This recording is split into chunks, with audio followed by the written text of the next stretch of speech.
I'm a CSR in your organization. You put up this giant goal. I love it. Grow or die. Cool tagline. Grow cool or die. graphic. Get it. Yeah. Big goal. Yeah. Like, I love it. Yeah. So when we get it, do I make more money? Well, no.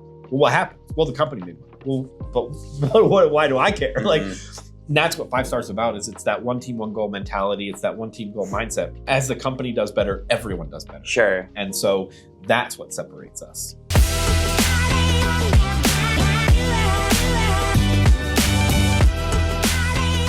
Jared, are you ready to start the podcast? Yeah, we can start the podcast. Yes. And this is actually the first company update of 2026. I guess it is. And we just finished off January, and I'm excited for the year. We have some really big news coming, and by the time this video drops, most of the company will probably have heard it. But for those who haven't, get with your managers. The biggest news is your mustache. Yes. Well, it's a new year, new me. I'm trying to embrace my heritage more as an Italian. I see that. So it's coming through. Yeah. You got Super Mario vibes going. I got Super Mario vibes. I'm just living out. Trying to be a plumber? Yeah. Yes.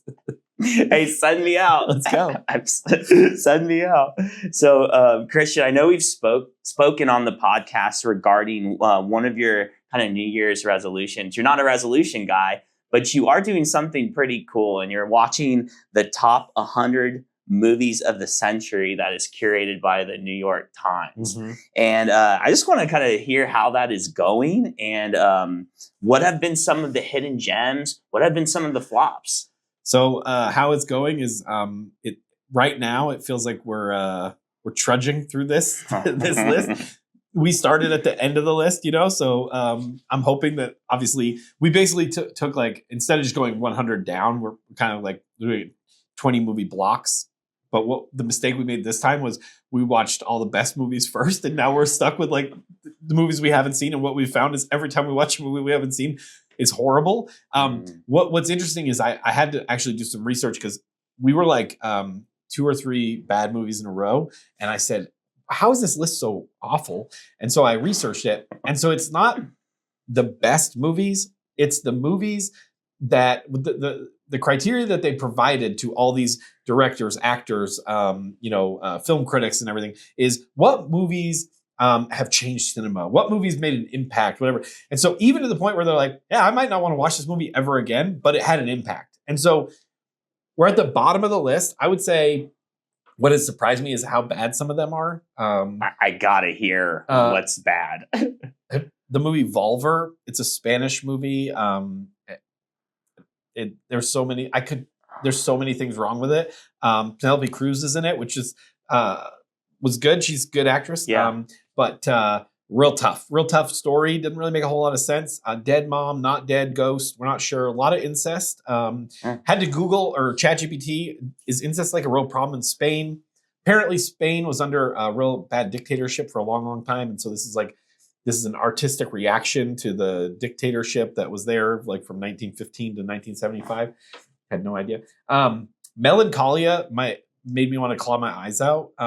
One of the coolest concepts of a movie I've ever seen, and yet had to spend it with the 4 most annoying people potentially on the planet. I would have rather spent that 90 minutes or 2 hours going through that experience of what the people in that film experienced with any other people on the planet other than the 4 people that we experienced it with. They were some of the worst characters I've ever seen. Who's some of the star actors of that movie? So Kirsten Dunst is in that movie. Okay. Alexander Skarsgård is in that movie. Okay. And they turned Alexander Skarsgård into the biggest dork. Somehow, all in one day, they get married and divorced. She cheats on him during their wedding. I mean, it's an incredibly horrible movie. There's like a planet hurtling towards Earth, which is like a super cool concept. And it was like a really interesting idea. And then again, it's the people you had to choose to spend the last days of Earth with. I was like, I actually want you to die. I don't like you. You have no redeeming qualities whatsoever. It was horrible. It was really bad. I know I'm going way too deep with this. I love this. The worst person in the world could have been the worst movie in the world. So bad. Can you imagine the world ending and you just have to watch that movie constantly, your final moments? That's it. That could be a movie too.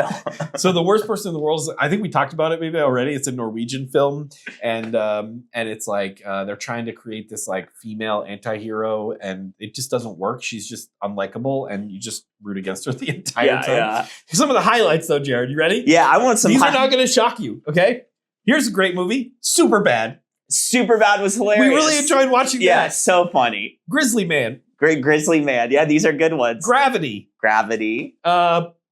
Minority Report. Fantastic. I'm glad Tom Cruise is on the list. He's probably on the list multiple times. Anchorman. We watched that. Yeah. We watched two. So this weekend, it was super cold. The girls were with their dad. We had nothing else to do. It was like a waste of a weekend. So we just rotted and watched movies. So we watched 4 this weekend. Okay.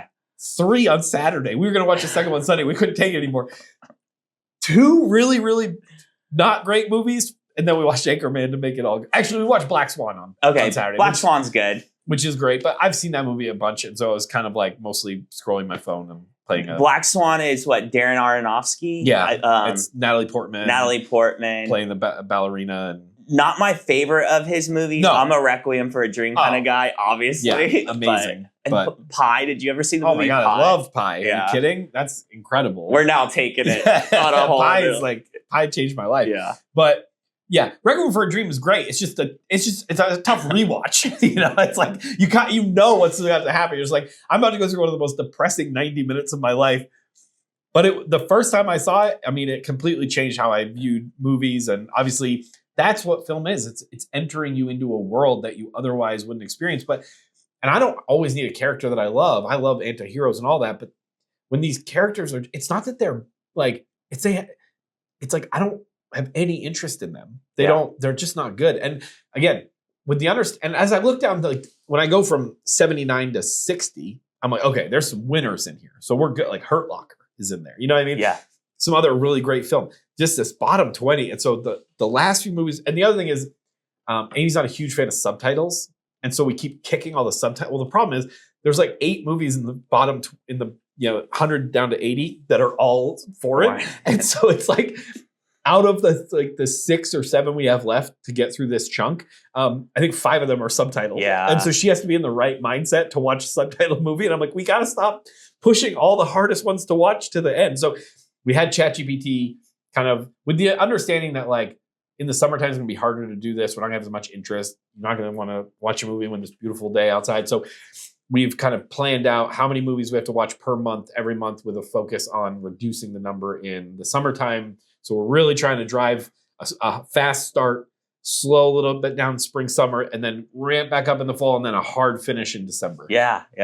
I think with subtitles, your brain eventually gets used to it as you begin the movie, where then it just becomes part of the movie and you don't even think about it. Because I'm also the same way. But when I watch movies that are foreign films with dubbed like voiceovers, I can't do that at all. I hate that. So I will say this is how bad that movie Volver is with Penelope Cruz, completely in Spanish. I only speak like very minimal Spanish. I was so checked out. I was literally playing a game with my phone. Yeah, had no idea. I could tell just by like the tones of what was happening. And we even like started to cheat a little bit with that one because it was so painful, where we even just were like, maybe we'll just creep forward 10 minutes and see if anything notable has happened. And if not, we'll just keep going. I like there's a common theme in your critique of the movies you did not enjoy, and it's all about the characters. And it's just so true because as humans, we are very relational people. Mm-hmm. And whether that be a movie we're watching or friends or family, just how we interact, or even being on the field, guys, as a plumber, HVAC tech, or electrician, serving our customers. It's like, it's all about relationships. And it's even at a point where watching a movie where you just can't stand a character and who they are can ruin it for you. And it's true. And I would say too, like the other big challenge we've had is like, it's a combination of characters we were not loving, as well as stories that seem to jump in and out and kind of go nowhere, or like all of a sudden they'll be going this way and then they won't close the loop over here. And it's just, why did we even go down this path? And so what's interesting is like, at the same time, there's a TV show I love called Succession. And there are characters that I absolutely hate in that show. But the story is so great and I hate the character, but I love hating them. Yeah. And so it's like with a lot of the characters I'm experiencing here, I'm apathetic to them. I don't care. Like I don't care if their life gets better or worse. Whereas like when I love a show and I hate the character, but I hate them for the right reasons, and the story is incredible, and there's other redeeming qualities, I'm totally invested.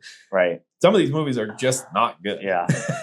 Which is probably why we've never really heard of them and never saw them. Because, like, of course, like, the bangers just stand out. Right. And they're great movies for a reason, and they're popular, and we know of them. So that makes perfect sense. First 10 minutes of the podcast is just about movie movies. Talk. Well, guys, if you are interested in Amy and Christian's journey on going through this list, we'll do some follow-ups periodically. Well, you're going to come produce our podcast. And also I'm just going to produce it. We're going to actually just launch a podcast. I think we should. I'm down. I say we should set up GoPros in the living room, because some of the conversations we get into as we're watching these movies is pretty funny. Yeah, we could cut those in between, and then have like obviously clips and things. So I was crying on Saturday as we were watching Anchorman. It's just it's just hilariously funny, even though I've seen it 100 times. I grew up with that type of comedy and humor, like, the 90s, early 2000s, and then even the 80s too. Oh, yeah. I think that's why I love meme culture so much. And you even made a comment about throwing in the Michael Jackson. And I was like, of course, that's how my brain works. Sure. So Christian, we are in a new year, and just kind of looking back in the first month of 2026, how would you summarize the month as a company and some of the goals that we had to strive and hit, or maybe not hit? We had a great January. A lot of challenges, not a great weather start to the first 10-ish or so days. And then, man, it got brutally cold, a lot of opportunity, and our team took advantage of the opportunity. Yeah. We had a really kind of fun, I thought it was fun, challenge with an Arctic blast of a snowstorm that, crippled the city for a while. I think my kids were out of school for like 3.5 days. And, I was really, really just, I know you're going to ask me, answer your next question. Sure. Is, the team that I'm super proud of is our frontline management team. Yeah. There was no doubt they were ready, they were prepared, and most of our frontline team, same. But our frontline management team demonstrated what it means to be a 5-star employee. They showed up. They didn't let the weather be an excuse for them.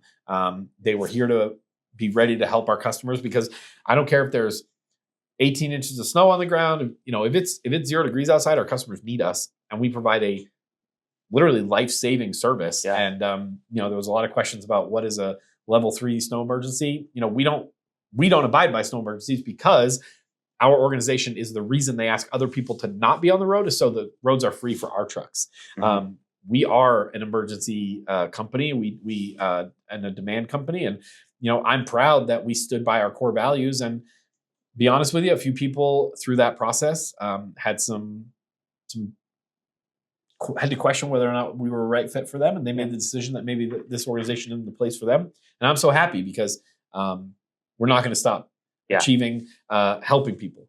We serve those in need, and people were in need. Doesn't matter if there's snow on the ground or not. We go get them, and we at least make every effort. Yeah. And the team that showed up and did that, they got to also have a really fun day. I gave away a ton of prizes. I don't know if you.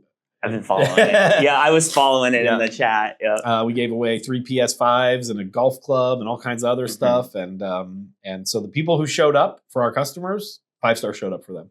Yeah. And shout out to our management team, because I was seeing in the chats, in the threads, a week prior to even the Arctic blast happening, planning and organizing and just being prepared and ready. So whether it happened or not, we were ready. Oh, yeah. And Saturday and Sunday, we didn't stop working. Like, we were on calls all weekend, planning up until, I was on calls with management up until 8 or 9 o'clock at night on Sunday, getting ready to be prepared that Monday morning, everybody would have been ready to go. And overall, we did an incredible job. Yeah. Everything went smooth.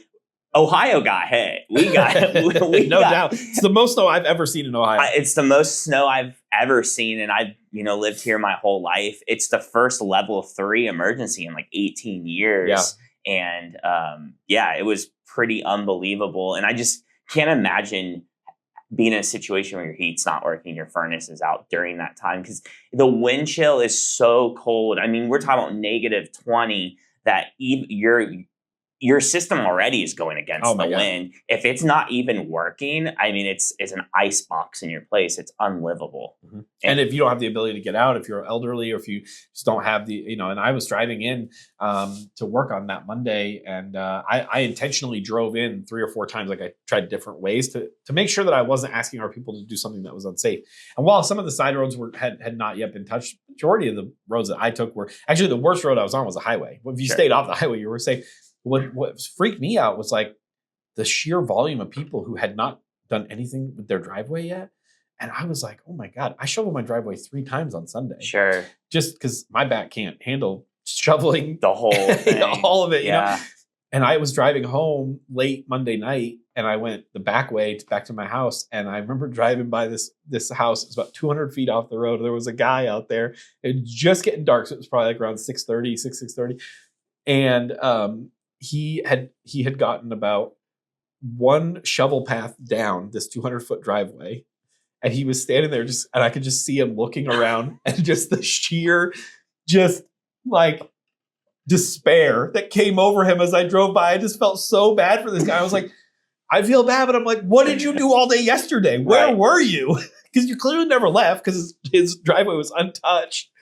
I don't know. It's that preventative maintenance. It's that keeping up and staying ahead. Yeah. I mean, we apply that to our work. We apply that to everything. Yep. Whether it's a snowstorm, whether it's how you maintain your HVAC system, Yep. whether how you manage a team to get ready for a blizzard. It's staying on top of ahead of it, and our team exemplifies that. For sure.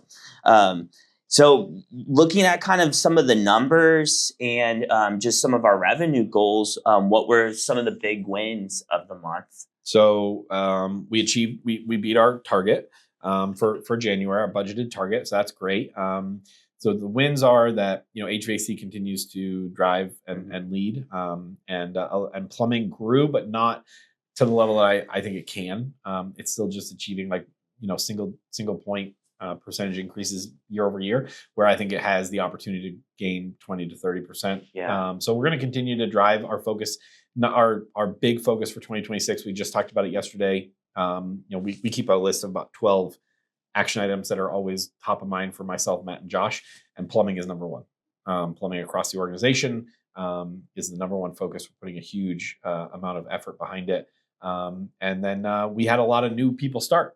A lot of new management. We had Rich start in the electrical department, Ryan and Leon start in the plumbing department, Columbus and Dayton respectively, and some great traction coming together with some new pay and bonus structures that we're rolling out as we speak, and truly setting us apart as not only the best company for our customers to choose, but also, there's no place to work that will compensate you better and will give you more opportunity to earn for your family than 5-star.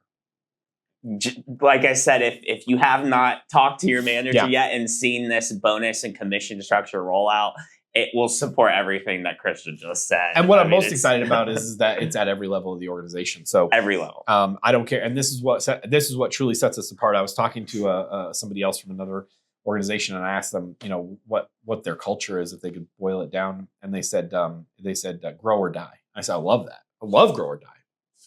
Incredible. Yeah. Why? Yeah.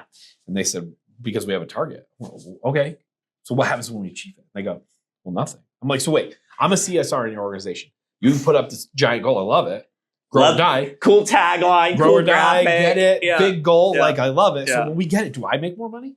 Well, no. Well, what happens? Well, the company made money. Well, but why do I care? Mm-hmm. Like, that's what 5 Stars is about. It's that one team, one goal mentality. It's that one team goal mindset, where as the company does better, everyone does better. Sure. And so that's what separates us.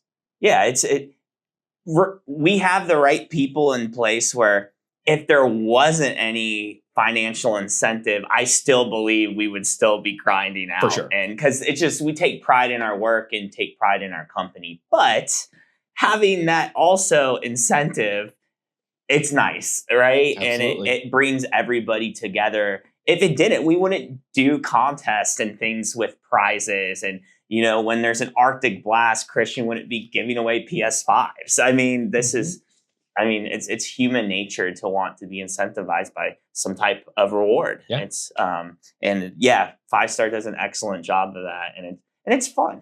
Yeah. We talked about some of our wins and hitting our revenue goals, but it's natural to have challenges as well, especially going into a new year and a new quarter. What were some of those challenges, and how, as a CEO, did you learn from those?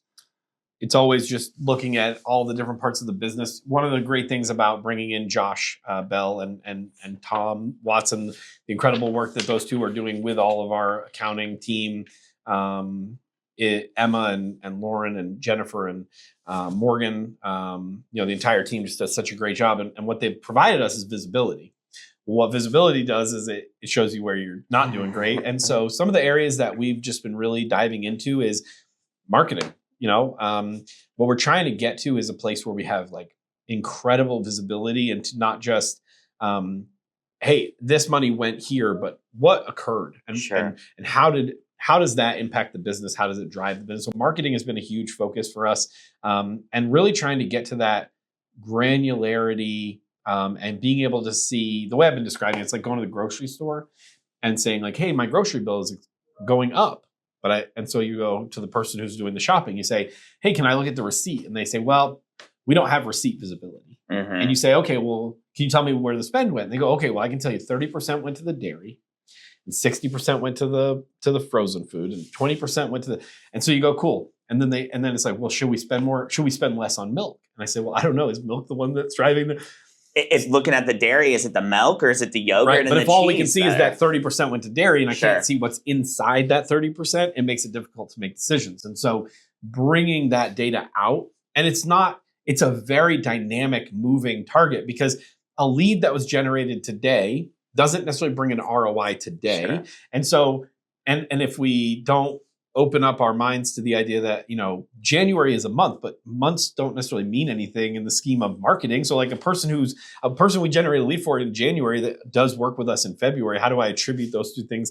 And Attribution being the key word here. Yeah. So ROAS and ROI and all these things are great, but they're such dynamic moving targets. It's not just this happened, then this happened. It's like, okay, well, there's so many other things that occurred. And so trying to understand what that means and be the number one thing we've been focused on is getting smarter. Yeah. Getting smarter with the data, and then trying to use that information to make better decisions, to improve our ability to be more proactive, less reactive in a reactive industry.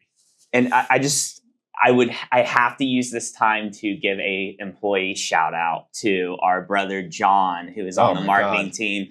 He's the web lead manager now in our department, but he is building out this whole entire data dashboard reporting system that's very enterprise level for 5-Star specifically, that is going to give us the receipt visibility on how much the milk costs versus how much the string cheese costs. And it's very in-depth, and he's doing an awesome job on it. Let's hope he's not lactose intolerant. Yeah, let's. No, John does incredible work. If you don't know him, it's only because he's usually got a hoodie on and he's like head down on his computer, just like banging out in the Matrix. He is.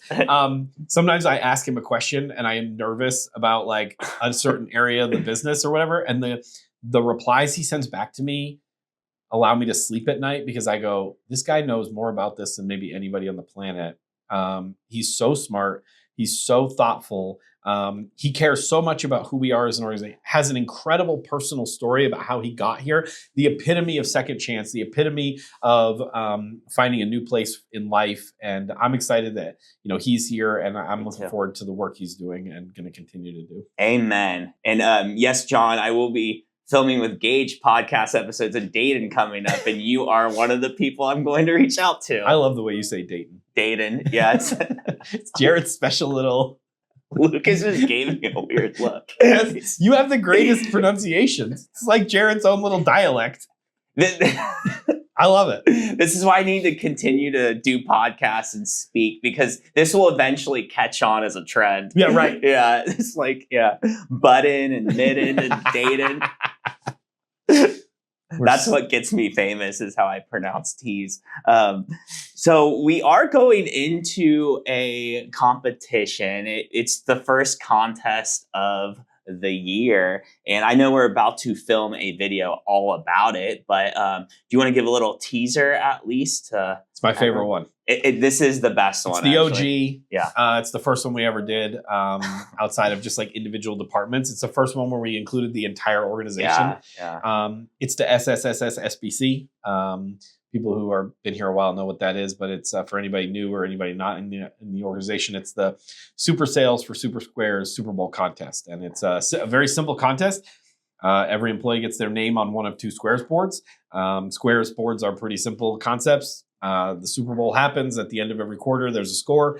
We align numbers on a chart, and if you are the person who's aligned based on those two numbers of the finishing score, you win a prize. And then the prize levels are determined by how well the company does. What's exciting for this year, we've always tried to figure out a way to like, how do we do this, keep the motivation, but also let people know that prizes were won. But we need all of February to achieve a goal. And so the Super Bowl is happening this weekend. So it's only like the 8th, I think, is the Super Bowl date.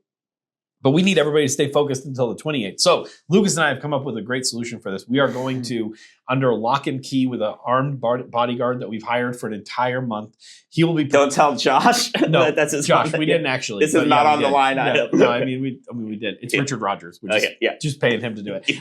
And so we're gonna fill the boards out. They're gonna have everybody's name on it, but the name cards will be flipped over. The only thing you'll be able to see is whether or not the person works in Dayton or Columbus. Okay. Cool. Dayton or Columbus. And so then we'll know that because there will be 8 winners, because it's 2 boards and 4 winners per board. So 8 total winners. And at the end of the month, based on the revenue target we achieve, we'll flip the names over, and then we'll know what those people won. That's fun. Yeah, that is a very different of how we've done it in the past too, and the reveal is pretty cool. Just kind of highlighting the past winners. So we had Brian win the big Disney. Yeah, he took his family to Disney. Yep. I'll never forget, like, when he found out he won, he like woke his kid. Do you remember? He like wake his kids up? I made him. Yeah, and they're like half asleep. They didn't even know what was going on. No, he was like, "We're going to Disney," and they were like, "What?" And then it went right back to sleep. And then who won the Vegas trip? Sarah. That's right. Yep, she took her sister out to Vegas and had a fantastic time. We also gave away a lot of other prizes. Tons. This year, some of the prizes are, so we're unveiling a prize closet. Okay. And so inside the prize closet are things like AirPods, tools, gift cards. And so you'll have the chance to pick a prize from the prize closet. There's 3 levels of prize in the prize closet. Each level is corresponding to a dollar value. And so depending on how high up on the revenue target we achieve, the level of the prize closet prize goes up. There's also the ability to add money to your 5-star swag account based on winning. And then some of the other prizes are a trip to Hocking Hills, a trip to Chicago or Nashville, and then the ultimate prize of Vegas or Disney.